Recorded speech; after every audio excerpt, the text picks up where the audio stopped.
প্রিয় ভাই, আপনাকে ঘৃণা করার মানুষ অনেক, কিন্তু আপনি সবাইকে ভালোবাসার চেষ্টা করবেন।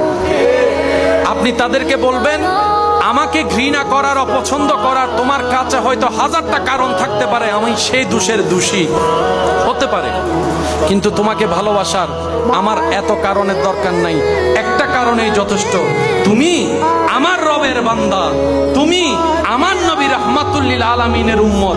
এর চাইতে বড় পরিচয়ের আমার আর কোনো দরকার নাই, এর চাইতে বড় কোনো পরিচয় আমি জানতে চাই না।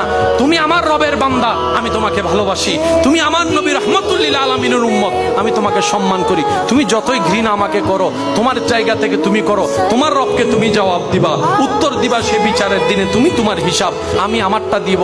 আমি বলবো, আল্লাহ আমি ঘৃণা করতে শিখিনি, আমি ভালোবাসতে শিখেছি, আমি অপমান করতে শিখিনি, সম্মান করতে শিখেছি, কারণ আমি জানি যেদিন থেকে বুঝেছি তুমি তাকে দয়া করো যে অন্যকে দয়া করে, তুমি তাকে সম্মান দাও যে অন্যকে সম্মান দেয়। বলেন না সুবহানাল্লাহ।